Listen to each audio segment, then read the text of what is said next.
Ben Jealous is a partner at Kapoor. Is that the correct? That's good enough. Capital and senior fellow at the Center for American Progress. He is the former president and CEO of the NAACP. And NAACP stands for some who don't know that, the National Association for the Advancement of Colored People. Jealous was elected to lead the NAACP in 2008. During his tenure, he focused the organization on voting rights and criminal justice reform and oversaw the launch of several national programs such as education, health, and environmental justice.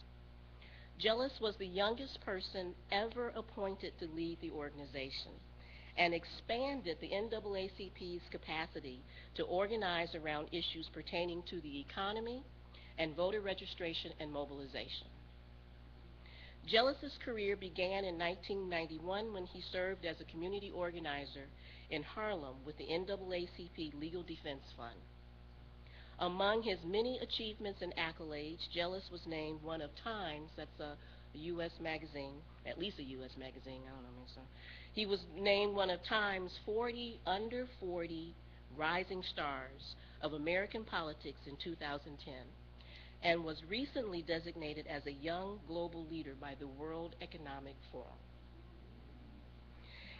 A graduate of Columbia University and Oxford University and a Rhodes Scholar, Jealous also served as the president of the Rosenberg Foundation and was the founding director of Amnesty International's U.S. Human Rights Program. In 2014, Jealous joined Core Capital, an Oakland-based firm that leverages the technology sector to create progressive social change, as well as being involved with the Center for American Progress, where he does research on political trends that affect civil and human rights. So that's a little bit about Benjamin Todd Jealous, who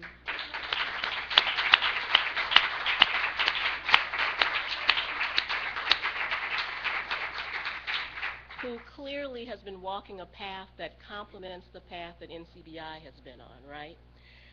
His life work is about leveling the playing field. NCBI's life work includes removing the obstacles on the playing field. He's been involved with a variety of issues such as education. You've heard from us with respect to our involvement with education. So lots of intersection, lots of complementary work, and so it is a pleasure to provide Mr. Jealous the first Dove Award.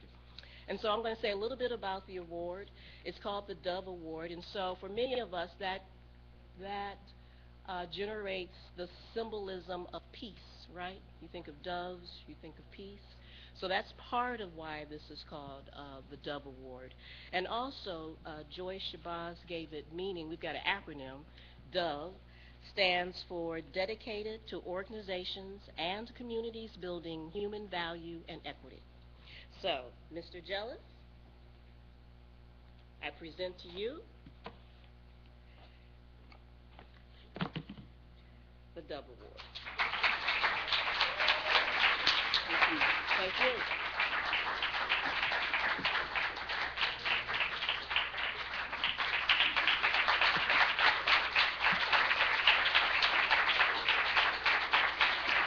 Thank you. Get this up. All right. Yeah, just a wee bit taller. Thank you, Phyllis. Thank you, all of you. It's a real honor to be here. I see our colleagues translating in the back. I'll do my best to speak slowly, but I have a habit of speaking quickly, so I'll apologize in advance. You know, it's true. My parents have been involved with the National Coalition Building Institute for 21 years, and I've had a T-shirt for at least that long, but I'll get to later.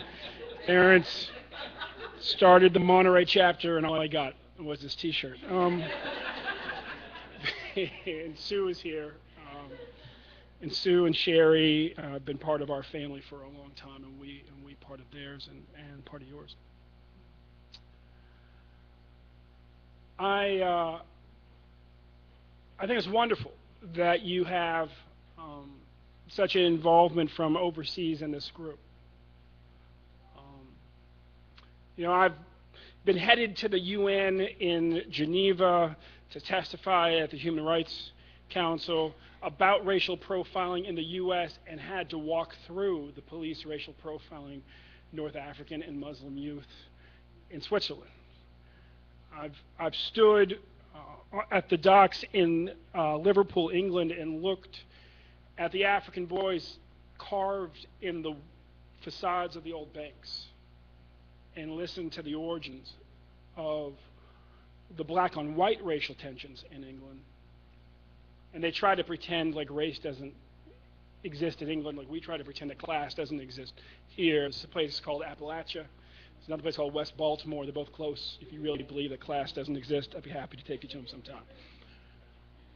But then sit in a bar in England and listen to old white men talk about the four races and realize they meant the Welsh and the Irish and the Scots and the Anglo-Saxon, and realize we're just dealing with sort of an old British head trip. Race really is a word for tribe, and it's all the stereotyping that's loaded when you call tribe race. For a very long time, I've been to Canada looking for my family's own heritage because part of our family escaped to Canada and then came back and found out that that was actually quite common, because while our neighbors to the north like to uphold themselves as the kind of capital of all things virtuous in our continent, the reality for blacks has been something different for a very long time. And you only have to witness the tensions between ethnic Greeks and ethnic Macedonians in New York City to understand why we might need to be over there. So I really do want to honor the work that's being done overseas. But not surprisingly, as somebody who has dedicated their life to dealing with the reality of this country, I want to focus my comments about the domestic situation in the U.S. For people like my mother and father, whose marriage was illegal in 1966 here in Maryland and had to be married in Washington, D.C., because blacks and whites were not allowed to be married in this, as they were not in most southern states and many other states in this country at the time. And Maryland is the South. If you thought you were coming to the Mid-Atlantic, I hate to disappoint you. Both Frederick Douglass and Harriet Tubman ran away from the state. In the case of Harriet Tubman, many times. So understand where you are. The work of NCBI is as much about helping young people and communities move forward as it is about their own healing. And my mom, as I was talking to her about why she has stayed involved in NCBI, talked about that. She has a book out this year, goes into paperback this summer, called Combined Destinies, Whites Sharing Grief About Racism. It includes stories from many people who are active in NCBI. If you haven't gotten a copy of it, I would encourage it. It is a unique book. It is 52 white people sharing their stories about how racism against blacks has hurt them and their lives. We like to say that we are all connected, that you can't hurt one member of the human family without hurting others, let alone one group. And then we like to go about our lives pretending like racism just hurts black people. That's just not the way that oppression works. My concern, if I had any, for the future of this organization, and it's important, I think, at anniversaries. I started NAACP on the eve of the centennial, so I understand how when you're decades old, it starts to get you to think about the future in terms of the past. Is that as much possible, make your work going forward about where we're going to be 30 years from now. It is too easy for us to be nostalgic. It is too easy for us to be caught up in the traumas of our own childhood. And to, in doing so, somehow cede part of our responsibility as grown-ups to be absolutely focused on making the future as fabulous as possible for the young people born and unborn that we are directly and otherwise responsible for. Our country becomes a nation of only minorities. Some people have called it a majority-minority. What does that mean? I mean, I understand that some types of white folks have a lot of entitlement. My dad's family has been here since 1624. They helped found the Massachusetts Bay Colony. I know something about white entitlement. But get over it, you're going to be a minority too. We will only be minorities. And don't pretend for an instant like what we are dealing with right now is not largely about that. You see, as Clarence Page said, you could look at Romney's campaign, which in many ways was like McCain's campaign, and just call it, honey, we forgot the minorities. The last two Republicans who have run for president have done so believing if they just got the white vote, they could win. First of all, white people are not monolithic. But they were talking about getting an overwhelming majority like Reagan did. It doesn't work anymore. And they don't know how to catch up, and they're scared not because they're afraid of black folks. Mitt Romney has black people in his own family. Because they're afraid of the implications of all the other communities in this country being increasingly politically empowered, and the need to share power, and with that, politics and economics change. I spent a long time, a lot of my focus rather, at the NAACP fighting the causes championed and heavily funded by two guys we refer to as the Koch brothers, Charles and David Koch. A lot of people would say, well, what do you expect from Charles and David Koch? Their father was a co-founder of the John Birch Society. And eventually it just became clear that was entirely too easy. Because Richard Nixon, as I recall, his parents were Quakers. So you can't just say that it follows. So go the parents, so go the son. But what we know is that Charles and David Koch are the wealthiest brothers in the country. And they are heavily invested in coal and oil and things that pollute. And black voters, Latino voters, and young voters are the most likely to vote in favor of environmental regulation. And so you don't have to be racist to support, if you will, see a vital interest in passing a voter ID law that is going to suppress the votes of blacks, Latinos, and young voters. You just have to have an interest in defending your economic fortune. The other side, those that are not about the future but about the status quo, have figured out that things are changing rapidly. And they have dug in. We have been here before. Don't let our cultural lack of remembrance of history confuse us. We have been at this place where our country is fixated on suppressing the votes of people of color, pushing immigrants of color out of the country as quickly as possible, and really don't care whether poor whites' votes get suppressed in the process. We were here right after the Civil War, when our country, this was literally the last time that our country began investing in sort of the wholesale passage of new voter suppression laws. All those laws that Cheney, Goodman, and Schwerner were killed trying to get rid of 50 years ago were put in place 50 years and more before that. So in that, say, 40 years right after the Civil War. And at the same time, our country, the way that Ellis Island would be known as the great doorway to America, our country defined Angel Island in California as the great exit from America, because we passed something called the Chinese Exclusion Act, which is very similar to HB 56 and SB 1070 and the really, if you will, the Latino Exclusion Acts that have been passed. When they say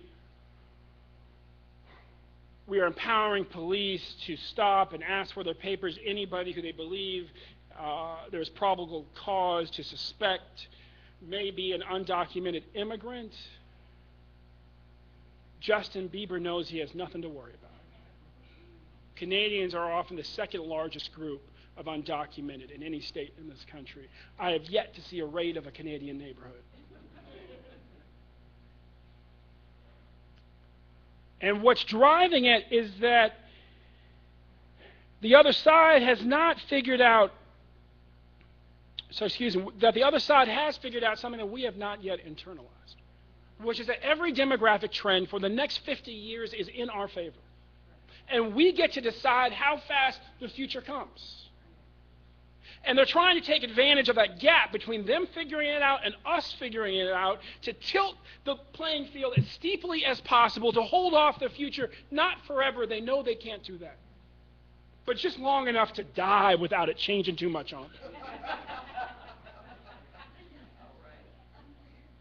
The Koch brothers' end game is, that's their end game. To not wake up and say, oh my God, where do I live?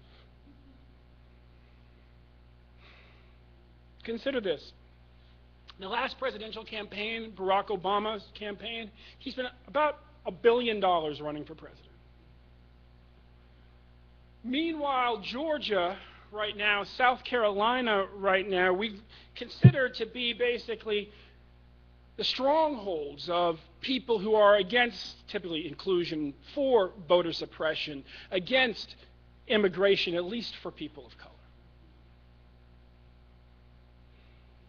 It would have cost his campaign a total of $20 million, in other words, 2% of their budget, to flip both those states. In Georgia right now, the Tea Party wins by a margin of about 250 to 300,000 votes. There are 600,000 unregistered black people in Georgia right now, and 250,000 unregistered Latino and Asian American immigrants. And that's before you get to whole groups of women voters and young white voters who are inclined to vote like the aforementioned groups. South Carolina, the Tea Party wins by a margin of 60 to 100,000 votes. There are 350,000 unregistered black people in South Carolina right now, before you get to Latinos or Asians or the aforementioned groups of women and young voters who tend to vote with them.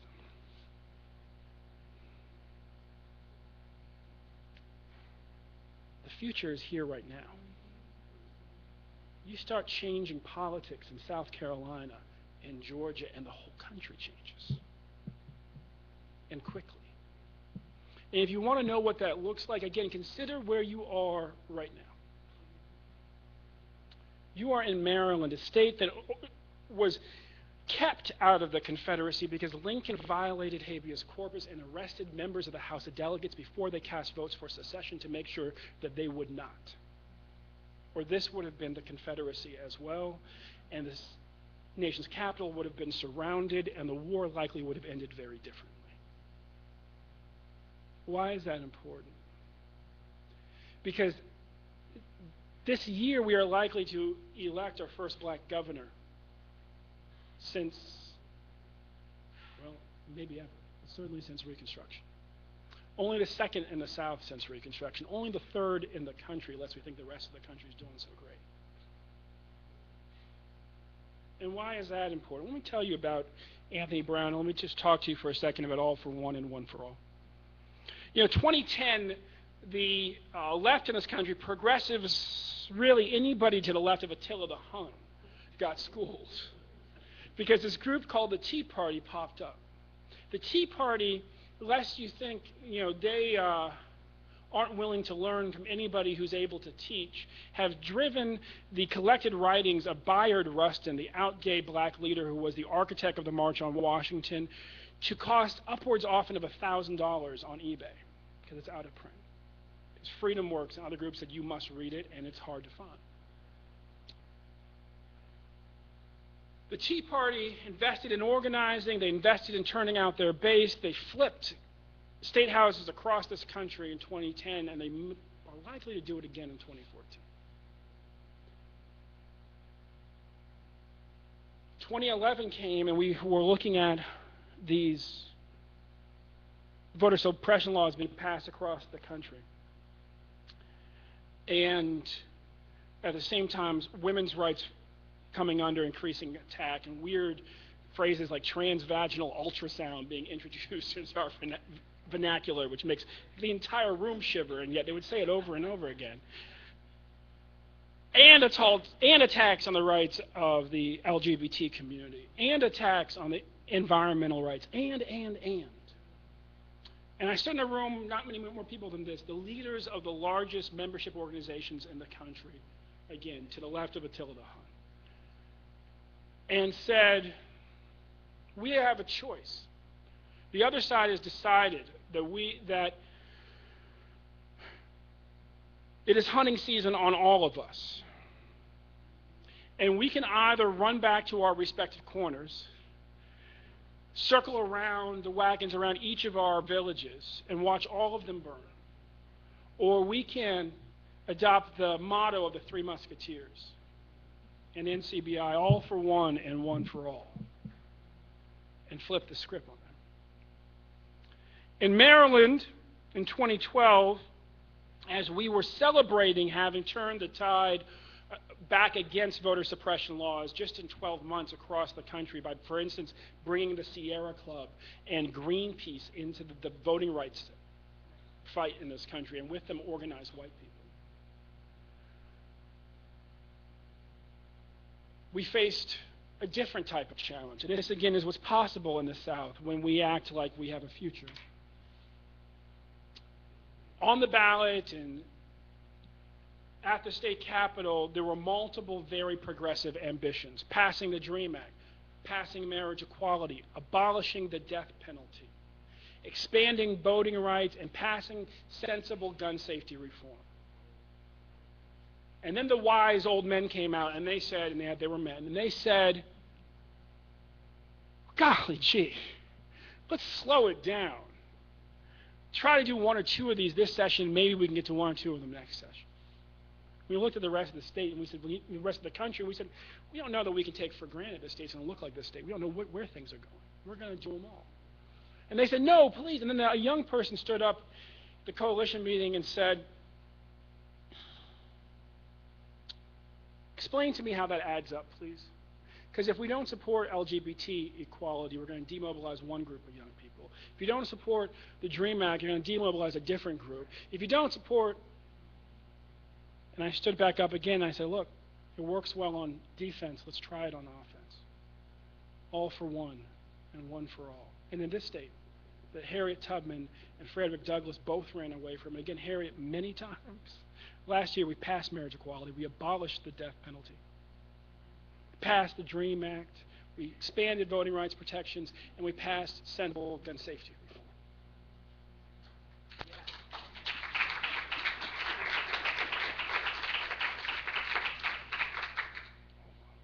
Hold tight, I'm coming right out. That was my taxi cab. It's going to leave me. I have a 6 a.m. flight to California in the morning, and I'm told I'd be out here at 7:15. So let me just say this. The work you do is vitally important to the future of our country and our world. You look at the headlines from the Middle East to any urban center in this country, and you understand right away the importance of your work. The work that you're doing, yes, helps heal our country from its fractious past. But most importantly, the scale of your ambitions for your work going forward will determine how fast our country meets the future to which we have been destined from the very beginning. Frederick Douglass, if you only read one speech by him, and I'll leave you on this, a great Marylander, remember where you are. Frederick Douglass was kept on a plantation about 50 miles from here and escaped from it. Frederick Douglass, in his speech, Our Composite Nationality, his tirade against the Chinese Exclusion Act, which was being passed in the wake of the end of slavery in this country, said, every nation has a unique destiny. Its destiny is based on its character. Its character is defined by that nation at its best, not its worst. Charitable words from a former slave. And its character is shaped by its geography, and our geography is unique. We are bordered by friendly nations of different races, north and south, and oceans east and west that connect us to every inhabited continent on Earth. And our destiny, based on our character defined by us at our best and shaped by that unique geography is to be the most perfect example of human unity, the most perfect example of the unity of the human family that the world has ever seen. That is your mission. That is your work. Do everything you can to make it so. God bless you all.